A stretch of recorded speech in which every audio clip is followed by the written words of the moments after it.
बुजुर्गों,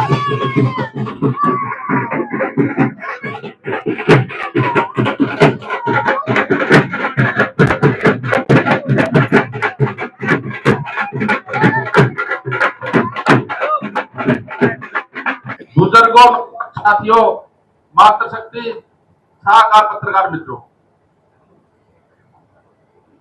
जैसा कि आज का ये कार्यक्रम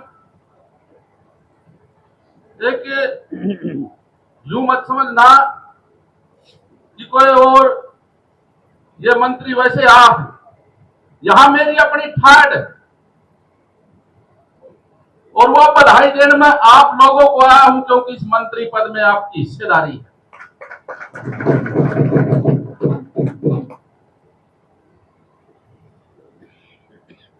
पिछली बार एक मैं बात बताऊंगा, विधानसभा में हम पहुंचे 2014 में, तो उस समय मेरे साथी पवन सैनी जी थे, लाडवा से विधायक। तो हमारी कमेटियों के बाहर स्टडी टूर जाते थे, तो साथ में कई विधायक फैमिली भी लेकर जाते थे, लेकिन मैं नहीं लेके जाता था। 2-3 बार मैंने स्टडी टूर किए, तो पवन सैनी जी ने बताया, विधायक जी आप मिसिज को मैडम को लेकर ही चलते। बात तो आपकी ठीक है, बोले उनके कारण हम और आप दोनों विधायक बने हैं। तो मेरे ये बात बड़ी ध्यान में आई। अगली बार गुजरात का हमने टूर बना, सोमनाथ मंदिर का, द्वारकापुरी, इधर का सभी, वो फ्लाइट की हमने टिकटें करवा ली। अब आपकी बहन बेटी है, जो भी है, उसको पहली बार सौभाग्य मिला जहाज में बैठने का। तो जब मैं तो 2-3 बार बैठ लिया था, तो वो हम दिल्ली से जहाज टेक ऑफ करा, तो एकदम सीधा मेरा हाथ पकड़ लिया, करडा मानो बात ना बना, हाथ पकड़ा तो बात बड़ी बनाएगी। यानी पहली बार देखो, उनके कारण भी उनकी हिस्सेदारी है। चुनाव में उन्होंने भी काम किया, जैसे रीटा जी, अब डॉक्टर अरविंद शर्मा जी नहीं है, रीटा जी यहाँ आए, तो आप ये मानो डॉक्टर साहब ही आए हैं।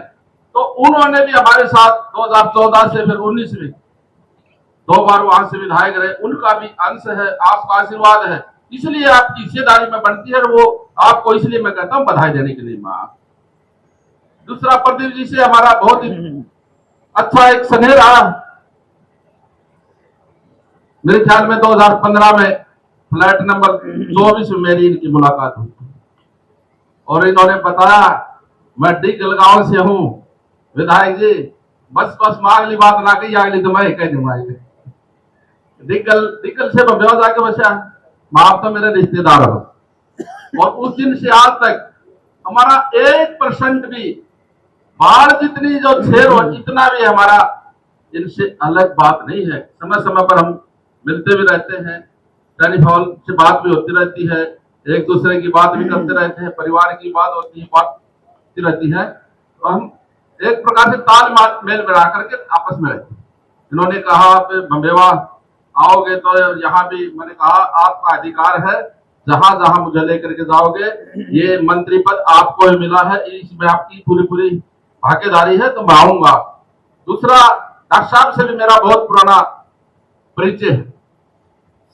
डॉक्टर साहब की एक बात बताऊंगा मैं, जब पिछले 2022-23 की बात, डॉक्टर साहब ने एक मेरे कहने से इतना बड़ा काम किया, शायद आप अंदाजा नहीं लगा सकते उस काम।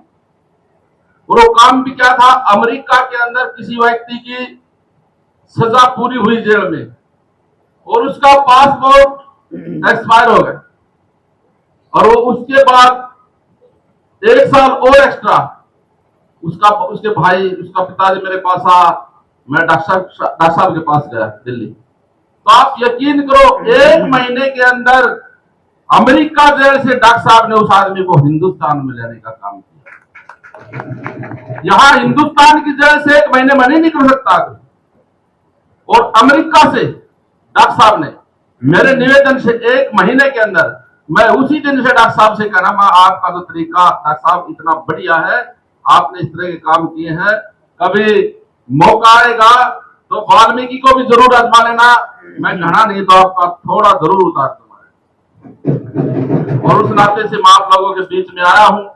आने वाली 25 तारीख को आप यहाँ सभी जितने भी पंडाल में बैठे हैं, मैं सभी से अपील करता हूं, एक एक वोट कमल के फूल के निशान पर बटन दबा करके केंद्र में तीसरी बार माननीय नरेंद्र मोदी जी को प्रधानमंत्री बनाना है। हमारा सौभाग्य होगा हम 4 जून के बाद फिर इसी स्थान पर, इसी जगह आप लोगों का धन्यवाद करने दिसंबर वाल्मीकि जरूर आएगा। सरकार की नीतियों के बारे में रीटा जी ने बताया है। मोदी जी के आने से ये देश कितना बदला है।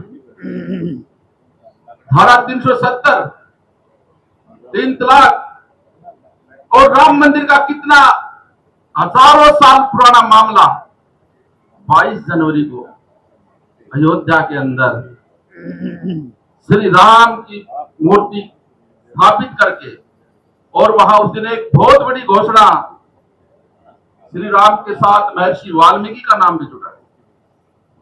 पूरे विश्व में कहीं भी महर्षि वाल्मीकि के नाम से एयरपोर्ट नहीं है। अयोध्या में महर्षि वाल्मीकि के नाम से एयरपोर्ट भी, ये भी घोषणा माननीय नरेंद्र मोदी ने। आपने मेरा यहाँ पहुंचने पर बहुत जोरदार स्वागत किया, और ये आन बान शान की जो पगड़ी मेरे सिर पर रखी, इसकी हम लाज रखेंगे, चाहे हमने कितनी बड़ी से बड़ी कुर्बानी इसके बदले देनी पड़े। ये मैं आप लोगों के बीच में आज कह के जा रहा हूँ। और मैं पुनः आप इतनी देर से आप बैठे रहे, सुबह से पीछे प्रदीप जी ने बताया है, कई लोग मिल जाते, स्वभाव ऐसा ही है, मेरे से ना नहीं होती कभी। चलो कोई बात नहीं, तो मैं दोबारा फिर से आप लोगों के बीच में आएंगे। आप इतनी देर से बैठे रहे हैं, आपका भी मैं बहुत बहुत धन्यवाद करता हूँ। जय हिंद, जय भारत।